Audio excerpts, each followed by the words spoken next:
Also, as we just saw, it was White House Chief of Staff Andy Card who whispered to the president that the U.S. was under attack. And Andy Card joins us this morning to talk about that day. Andy, thank you so much for coming in. Thank you for being here. We'll get to when you told the president what was going on in just a moment, but when you heard the news, what's the first thing that went through your mind? Well, first I was told that it appears a small twin-engine prop plane crashed into one of the towers at the World Trade Center. And I thought that was a horrible accident. The pilot must have had a heart attack or something. And then I was told it looks like it was not a small twin-engine prop plane, but a commercial jetliner. And to be honest with you, my mind focused on the fear that must have been experienced by the passengers. They had to know the plane wasn't gaining altitude. And then it was, oh my gosh, another plane hit the other tower at the World Trade Center. And believe it or not, I thought about UBL, Osama bin Laden. So at that moment, I did.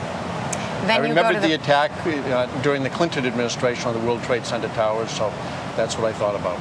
And he was the first suspect on your mind. You go to the president then and share with him that the U.S. is under attack. Those are your words. What went through your mind, and how were you thinking about that when you delivered it to him?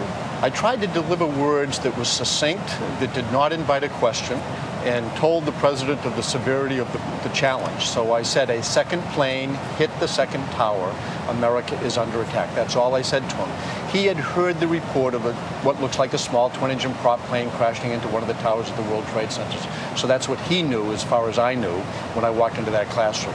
So I didn't want to invite a question. I wanted him to absorb what I said. I was pleased the way he did it. He sat there, did nothing to introduce fear to those very young elementary school students, and he did nothing to demonstrate fear to the media that I think would have translated it to the satisfaction of the terrorists all around the world. So I thought he did the right thing. Did you expect him to get up at that moment? You're telling him this information. What did you think he was going to do? I wasn't sure what he would do, but I did not give him any stage direction, so it wasn't like I whispered in his ear, keep looking straight ahead. Right.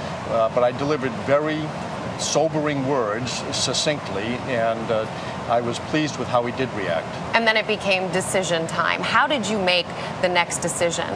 Well, I moved into an all-business mode. I was trying not to allow emotions to drive my actions that day. I wanted to help the president make impossibly difficult decisions. And so when I walked back into that holding room, I said, get the FBI director on the phone, get a line open to the vice president, get a line open to the Situation Room, get the crew back on Air Force One. To the Secret Service, I said, turn the motorcade around. And when the president walked into that holding room after leaving the classroom, the first thing he asked for, get the FBI director on the phone, and we could say, right here, Mr. President. The president spoke to the United States at 9:30 that morning from the school. Didn't hear from him the rest of the day. He was in Air Force One flying around the country. Well, let me ask you, was there any point where you said, you've got to go back to Washington, D.C. and address the American people? He was the one that wanted to go back to Washington. He wanted to go back to Washington right away. In fact, he was very firm with me, kind of ordering me to go back to Washington. The Secret Service was very firm that they could not go back without understanding the nature of the attack. And even the Air Force had some concern about landing Air Force One at Andrews Air Force Base without understanding whether or not it would be safe. So the president wanted to go back.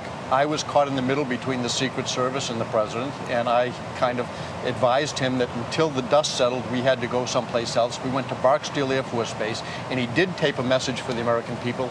We went to the Strategic Air Command in Omaha, Nebraska, and then back to Washington, D.C., and he addressed the American people that evening. Andy Card, we thank you so much for coming in and sharing your recollections of that day, an incredible day. It's a day of solemn remembrance, and it's not a day of celebration, it's solemn remembrance. All right. Again, thank you so much. Thank you. Really appreciate it.